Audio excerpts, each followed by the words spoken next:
नमस्ते। थर्ड आई में आपका स्वागत है। आज थोड़ी ये बात कर ली जाए कि जैसे चर्चा है, अटकलें हैं कि नीतीश कुमार इंडिया अलायंस छोड़ रहे हैं। इंडिया अलायंस को झटका लग गया, इंडिया अलायंस टूट गया, तितर-बितर हो गया। तो मुझे लगा कि फ्राइडे को चूँकि हम लोग डेटा और थोड़े एनालिसिस करते हैं, तो इसमें देखा जाए कि कहाँ क्या है। तो मैंने 3 टेबल बनाई है। पहली टेबल वो है जहाँ पे बीजेपी बहुत स्ट्रॉन्ग है और जो बीजेपी का गढ़ जिसको बोलते हैं। दूसरी टेबल वो है जहाँ पे इंडिया अलायंस स्ट्रॉन्ग है। मतलब India alliance as on date इस समय जब मैं इसको रिकॉर्ड कर रहा हूँ तब। कल का इंडिया अलायंस क्या होगा मुझे नहीं मालूम क्योंकि आज इंडिया अलायंस जैसा है, आज इंडिया अलायंस में भई नीतीश जी हैं, कल हो सकता है ना रहें। और तीसरा जहाँ पे कांग्रेस का चैलेंज है, कांग्रेस को ही लड़ाई लड़नी है और वहाँ पे कैसे है। तो 3 टेबल हैं, एक में 9 राज्य, दूसरे में 6 और 6। तो कुल ये जो है 21 राज्यों का मेरे हिसाब से खेल है। तो सबसे पहले टेबल ए देख लेते हैं। टेबल ए में आप देख रहे हैं ये बीजेपी की स्ट्रॉन्ग मतलब सारा कुछ इसकी ताकत है और बीजेपी यहीं से अपनी पूरी जो क्षमता है ये उसका स्ट्रॉन्ग होल्ड है। और अगर इसको कहा जाए तो ये हिंदी ही पट्टी है। छत्तीसगढ़, दिल्ली, गुजरात, हरियाणा, हिमाचल प्रदेश, मध्य प्रदेश, राजस्थान, उत्तर प्रदेश, उत्तराखंड। गुजरात थोड़ा मतलब ये माना जाएगा कि भई हार्डकोर हिंदी पट्टी नहीं है, लेकिन उसको भी हिंदी पट्टी में ही अगर वो करें, तो ये कुल यहाँ पे कुल सीटें जैसा मैंने आपको उस टेबल के एक उसमें बताया है, कुल सीटें हैं 197 197। बीजेपी के पास इस समय इन 9 राज्यों में जहाँ पे 197 सीट्स हैं, कुल 176 है। बीजेपी के पास 176 सीट्स हैं। हालाँकि टेक्निकल और ये 2019 के आंकड़ों पे कर रहे हैं क्योंकि आज के आंकड़ों पे नहीं कर रहे हैं, फिर वो कन्फ्यूजन होता है, तो ये 2019 में जिसकी जैसी स्थिति थी, उस हिसाब से बात कर रहे हैं। क्योंकि 2019 में बीजेपी के पास 303 सीटें थी और अगर आज बीजेपी को हमसे ये सारी थ्योरेटिकल बात हो रही है, अगर 33 सीट कम हो जाती है, तो बीजेपी की मेजॉरिटी नहीं है। अपनी मेजॉरिटी नहीं है, एब्सोल्यूट मेजॉरिटी नहीं है। फिर वो उस एब्सोल्यूट मार्क से नीचे आ जाती है। तो अगर आप यहाँ पे अच्छा ये जो 176 सीटें बीजेपी की 197 इधर, तो 21 सीटें दूसरों के पास है। उस 21 में भी ये समझ लीजिए 16 सीटें उत्तर प्रदेश में, 10 बीएसपी, 5 सपा और 1 कांग्रेस था। 21 में से जो मतलब अदर्स में 21 में 16 निकल गए 5, 2 सीटें उत्तर प्रदेश में उनके मतलब बीजेपी का सहयोगी जो दल था, अपना दल, उनके पास थी। तो वैसे कागज़ पे तो 62 है, वैसे वो टेक्निकली अगर देखिए तो 64 होता है। और छत्तीसगढ़ में मतलब 2 सीटें कांग्रेस के पास थी, इसलिए आप ये कह सकते हैं कि वो उनको वहाँ से कांग्रेस से कितना कम, कितना ज़्यादा करेंगे। 2 सीट छत्तीसगढ़, 1 सीट मध्य प्रदेश। अब आप ये बताइए, जो भी प असल में ये सारी बात मैं आपसे इसलिए कर रहा हूँ कि इतना डेस्परेशन क्यों है बीजेपी में? बीजेपी आज इतनी डेस्परेट क्यों है कि नीतीश आ जाएँ या धड़ाधड़ ईडी, सीबीआई की रेड हो रही है, वो गिरे, वो टूटे, वो कहीं से आ जाएँ। नीतीश को लाने का इतना डेस्परेशन क्या है? अब आप खुद देख लीजिए, 197 सीट में 176 बीजेपी की है। बीजेपी की इसमें कहीं और सीट बढ़ने की कोई गुंजाइश आपको लगती है? या आपको हर जगह लगता है कि यहाँ पे सीटें कम होंगी? आज क्या आपको लगता है कि बीजेपी बहुत स्ट्रॉन्ग छत्तीसगढ़ में है? 11 में 9 कम होने की गुंजाइश है? दिल्ली में क्या 7 में 7 क्योंकि दिल्ली में ये तय है कि इंडिया अलायंस मतलब कांग्रेस और आम आदमी पार्टी मिल के इलेक्शन लड़ रहा है। पंजाब में अलायंस नहीं होगा, लेकिन यहाँ पे अलायंस है। तो ये जो 7 पे 7 है, क्या ये हो पाएगा? चलिए गुजरात ये मान के चलते हैं 26 में 26। क्या हरियाणा में 10 में 10 है? हरियाणा में जो भी लोग रहते हैं, हरियाणा से आते जाते हैं, 10 में 10 इस बार आ पाएगा? कम होगा। हिमाचल प्रदेश में 4 में 4 क्या हो जाएगा, वहाँ पे हिमाचल प्रदेश में कांग्रेस की सरकार है। सुक्खू जी कोई अभी तक ऐसा नहीं खबर आई है कि कोई बहुत खराब काम कर रहे हैं, तो वहाँ क्या होगा? मध्य प्रदेश में अभी ताज़ा इलेक्शन हुए हैं, 29 में 28 सीट बीजेपी की थी। आपको क्या लगता है ये रिपीट करना आसान है मध्य प्रदेश में? वो इस बार का जो भी परफॉर्मेंस हुआ, लोग कह रहे हैं कांग्रेस अपनी गलतियों की वजह से हारी, कमलनाथ बहुत खराब लीडर थे, वो सारी चीज़ें मान लेते हैं। लेकिन क्या 29 में 28 सीटें फिर से बीजेपी को जीतना यहाँ संभव है? बड़ा प्रश्न चिन्ह है। राजस्थान, राजस्थान में 25 पे 25, वो 24 प्लस 1 था, बेनीवाल जी की एक सीट थी जो उनके साथ थे, इस बार शायद ना रहे या रहे मालूम नहीं। लेकिन पिछली बार उनके साथ थे, 25 पे 25। राजस्थान में जो भी मतलब जो बीजेपी के लोग भी हैं, वो भी ये मानते हैं, कोई कहता है 4 सीट, कोई कहता है 5 सीट, कोई कहता है 6 सीट, लेकिन ये मानते हैं कि इस बार कांग्रेस 0 नहीं रहेगी। कितनी सीटें होंगी, आज अभी इस पे बात नहीं करते। उत्तर प्रदेश 80 में 62, 2 उनके अपने दल, 16। आज जैसा माहौल बन रहा है और जैसी बात है, आप उत्तर प्रदेश में मैं ये मान रहा हूँ कि चलिए 62 और 64 वही दिया जाता है। उत्तराखंड में क्या 5 में 5 होगा? उत्तराखंड किसी से पूछ लीजिए। तो मेरा सिर्फ ये कहना है कि 197 में 176 बीजेपी के लिए रिपीट करना मेरे हिसाब से करीब-करीब इम्पॉसिबल है। अब वो 176 से गिर के 160 पे रुकते हैं, 150 पे रुकते हैं, 140 पे रुकते हैं, 130 पे रुकते हैं, ये देखने वाली बात होगी, लेकिन गिरेंगे ज़रूर वहाँ से। और 35 ही सीटें सिर्फ कम होने की बात है।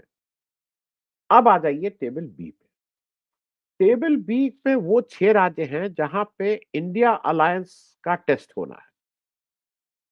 जब मैं टेस्ट बोल रहा हूँ तो वहाँ पे गठबंधन का बेसिकली मामला रहेगा। बिहार 40 में 1 सीट थी इंडिया अलायंस की, 40 में 1 थी, बीजेपी की 17 सीटें। झारखंड, महाराष्ट्र, तमिलनाडु, वेस्ट बंगाल, केरल, कुल सीटें 203। कुल इंडिया अलायंस के पास 203 में कितनी सीटें? 90। और बीजेपी के पास कितनी सीटें? 69। ये इंडिया अलायंस का गढ़ है। मतलब यहाँ से इंडिया अलायंस के बहुत से लोग, कोई प्राइम मिनिस्टर बनने की बात कर रहा है, कोई संयोजक बनना है, किसी को सारा झगड़ा यहीं पे है। बिहार में 40 में पिछली बार 1 सीट थी, इस बार नीतीश चले जाएँ, रहें, जो भी हो, क्या आपको लगता है कि इसके बाद इंडिया अलायंस को 1 ही सीट मिलेगी? झारखंड 14 में 2 सीटें थी, एक झारखंड मुक्ति मोर्चा, एक कांग्रेस की। आज की तारीख में जैसा जहाँ स्टैंड कर रहे हैं, वहाँ आपको क्या लगता है कि वहाँ 40 में 14 में केवल 2 सीटें रहेंगी? महाराष्ट्र 48 में 5 सीटें पिछली बार थी, 5 इंडिया अलायंस की। आज आपको क्या लगता है? बीजेपी की 23 सीटें थी। सिर्फ बीजेपी की बात कर रहा हूँ, मैं एलआई की बात नहीं कर रहा। तमिलनाडु में 39 में 38 थी अलायंस की, इंडिया अलायंस की। उसको वहाँ कोई चैलेंज करता हुआ नहीं दिखाई दे रहा है, क्योंकि एआईएडीएमके जो जिसके नेतृत्व में वहाँ बीजेपी चुनाव लड़ती थी, वो अब एनडीए से बाहर निकल गया है, तो वो अब बीजेपी के साथ नहीं है। बीजेपी अकेले मतलब वहाँ पे तो रवि जी ही एक तरह से उसका नेतृत्व कर रहे हैं। रवि जी के नेतृत्व में मतलब जिस तरह का काम किया जा रहा है और जिस तरह से तमिलनाडु की बहुत सी चीज़ों को चैलेंज किया जा रहा है, क्या वहाँ पे कोई भी गुंजाइश है? मुझे नहीं लगता है कि वहाँ कोई गुंजाइश होगी। वेस्ट बंगाल, इंडिया अलायंस की वेस्ट बंगाल में 24 सीटें हैं, 22 तृणमूल कांग्रेस, 2 कांग्रेस की, 18 बीजेपी की। एक चीज़ याद दिला दूँ, 2014 में जब मोदी जी आए थे, तो वेस्ट बंगाल में ममता बनर्जी की 34 सीटें थी, 34। आज वो घट के 22 रह गई। जैसा ममता बनर्जी जितना एग्रेसिवली लड़ रही हैं, वहाँ उन्होंने ये कहा है कि वो इंडिया अलायंस का पार्ट रहेंगी। वहाँ वो अकेले लड़ती हैं, कांग्रेस को सीट देती हैं, लेफ्ट को सीट देती हैं, नहीं देती हैं। मुझे नहीं लगता है कि 24 का 24 रिटेन करने में कहीं कोई दिक्कत हो रही है। केरल 20 में 20, इंडिया अलायंस मतलब जो बँटवारा है लेफ्ट और कांग्रेस के मतलब लेफ्ट और हाँ, यूपीए के बीच होगा, वहाँ मुझे नहीं लगता है कि बीजेपी कोई भी इनरोड कर पाएगी। अब बीजेपी की इन जगहों पे 69 सीट है, 69। अब अगर आप इस 69 को देखिए, तो आपको साफ-साफ ये दिखाई दे रहा है कि बीजेपी का सीटें कम होने का हर जगह गुंजाइश ज़्यादा है। वो ओवरऑल आप देख लीजिए। इंडिया अलायंस का बिल्कुल ये चैलेंज है कि इंडिया अलायंस में अगर सब लोग एक साथ हुए हैं, आमने-सामने की लड़ाई की बात कर रहे हैं, एक परसेप्शन बनाने की बात कर रहे हैं, तो ये बिल्कुल इंडिया अलायंस के सारे गठबंधन के लोगों की ज़िम्मेदारी है कि इन 6 स्टेट में उनको बेटर परफ़ॉर्म करना है। मैं इसमें उत्तर प्रदेश को तो मैंने ऊपर ही डाल दिया, मैंने उसपे नहीं कहा है, वो तो मैं मान के चल रहा हूँ कि वो चलिए उनका वो है। अब तीसरी टेबल पे आ जाइए, जो कांग्रेस का चैलेंज है, जिसके लिए राहुल गांधी भारत जोड़ो यात्रा 1, भारत जोड़ो यात्रा 2, भारत जोड़ो न्याय यात्रा ये सब दिन-रात एक किए हुए हैं। ये 6 स्टेट हैं, कर्नाटक, असम, तेलंगाना, आंध्र, उड़ीसा, पंजाब। इन सारी स्टेट में असम में बीजेपी की सरकार है। बाकी किसी जगह बीजेपी की सरकार नहीं है। कर्नाटका और तेलंगाना में कांग्रेस की सरकार है। पंजाब में आम आदमी पार्टी की सरकार है जो इंडिया अलायंस का पार्टनर है। आंध्र और उड़ीसा में मतलब वो न्यूट्रल इसलिए है कि जिसकी केंद्र में सरकार होगी वो उसके साथ जाएँगे, उन लोगों की सरकार है। कुल सीटें 118, कांग्रेस की 118 में 16, 2 जगह सरकार, कर्नाटक और तेलंगाना में सरकार होते हुए इन दोनों जगह में 45 कुल सीटें हैं, लेकिन 6 राज्यों में मिला के उनके पास कुल सीटें 16। कर्नाटका और तेलंगाना जहां 45 सीटें हैं, कुल सीटें 4। बीजेपी के पास 48।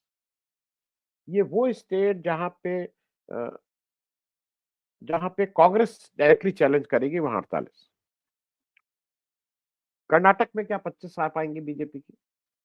मतलब सरकार कांग्रेस की है, अच्छी सरकार चल रही है, ऐसा कुछ नहीं है। बीजेपी को उसकी जो भी भाषा बीजेपी बोलती है, उस भाषा में जवाब देने वाले वहाँ कुछ नेता भी हैं जो बीजेपी को उसी भाषा में जवाब दे रहे हैं। असम, असम के बारे में मैं एक चीज़ बता दूँ, आप खुद गूगल करके देख लीजिए। असम में 2019 में ऐसा परसेप्शन बनता है कि नहीं, नहीं वो असम में पिछली बार 2 गठबंधन लड़े थे, एनडीए और महाजोत। वहाँ यूपीए नहीं था, वहाँ महाजोत बोला गया था उस गठबंधन को। एनडीए को लीड किया था बीजेपी ने, महाजोत को लीड किया था कांग्रेस ने। एनडीए के जो वोट आए थे, उससे 1% से कम वोट आए थे महाजोत के, 1% से कम। लेकिन सीटें 9 सीट मिल गई थी एनडीए को और 4 सीट मिली थी उस समय के महाजोत, लेस देन 1% पे। वहाँ नेक टू नेक लड़ाई है। वहाँ जो अभी स्टेट इलेक्शन भी हुए, उसमें भी 1% का ही फ़र्क था दोनों गठबंधनों में। तो मेरा ऐसा मानना है कि इस सारी जगहों पे बीजेपी को 48 सीट अप करना मुश्किल है। ये रिवर्स भी हो सकता है। ये कांग्रेस की 48, बीजेपी की 16 भी हो सकती है। और कुल ये जो सीटें हो रही हैं, 197 पर 203, 400 और प्लस 118। ये 518 सीटों में 293 सीटें बीजेपी की यहाँ हैं, बाकी 10 सीटें वो और जगह से लाती है। मैंने नॉर्थ ईस्ट, गोवा ये सब अभी इसमें नहीं जोड़ा है। लेकिन इन 21 राज्यों के में बीजेपी को 293 लाना है। आप मतलब मैं इसलिए नहीं कह रहा हूँ, मैं सिर्फ़ आपको ये आंकड़े दे दे रहा हूँ। आप लोग मुझे आपका फीडबैक भी का भी मुझे इंतज़ार रहेगा कि कहाँ-कहाँ बीजेपी इसमें बढ़ने की गुंजाइश रखती है। थ्योरेटिकली लोग बिल्कुल कह सकते हैं कि तमिलनाडु में बीजेपी बढ़ने की गुंजाइश रखती है। लेकिन बिना एआईएडीएमके की बैसाखी के, वो अकेले अपने दमखम पे केवल जो गवर्नर साहब उनको वहाँ की सरकार को चलाने नहीं दे रहे हैं, उसके दमखम पे वो कितना बढ़ जाएगी ये देखने वाली बात है। बिहार में अगर नीतीश आते हैं, नहीं आते हैं मतलब वो कितनी सीटें अगर नीतीश नहीं आते हैं तो 17 सीट भी आना मुश्किल है। नीतीश अगर आ भी जाते हैं तो नीतीश भी 17 सीट मतलब फिर इतनी सीट नहीं लड़ पाएगी तो 17 का 17 ही मैक्सिमम हो सकता है।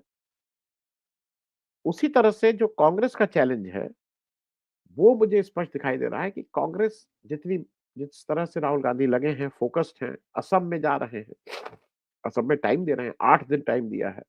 अ, ज़मीन पे उतरे हैं, बहुत दिनों बाद मतलब 20, 30, 40 साल बाद मुझे सड़क पे नेता लोग दिखाई दे रहे हैं, पार्टियाँ दिखाई दे रहे हैं, उनके कार्यकर्ता दिखाई दे रहे हैं।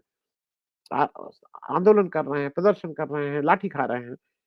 तो इन सब में जो डेस्परेशन है बिहार का, वो डेस्परेशन ये है कि बिहार में ही एक ऐसी जगह थी, जहाँ जो जो वहीं से एक ही जगह से उनको 40 में 1 सीट भी मिलना मुश्किल हो रहा था। तो इसलिए नीतीश को लाने का डेस्परेशन है। एक-एक सीट बीजेपी को लगता है इम्पोर्टेंट है, क्योंकि जितना बीजेपी जिस तरह से बताती है, उतना आसान नहीं है। वो चाहे राम मंदिर, जी20 वो रोज़ कुछ ना कुछ कर रही है, लेकिन अभी तक वो विनिंग फ़ॉर्मूला उसके पास आया नहीं है। अ, मुझे नहीं लगता है कि विनिंग फ़ॉर्मूला इतनी जल्दी आएगा, क्योंकि उनकी लाइन और लेंथ बिगाड़ने के लिए भारत जोड़ो यात्रा ही केवल पर्याप्त है। बाकी इंडिया अलायंस के बाकी जब लोग और ठीक से जुट जाएँगे इसमें, तो चीज़ें और साफ दिखने लगेंगी। Thank you so much. बहुत-बहुत धन्यवाद।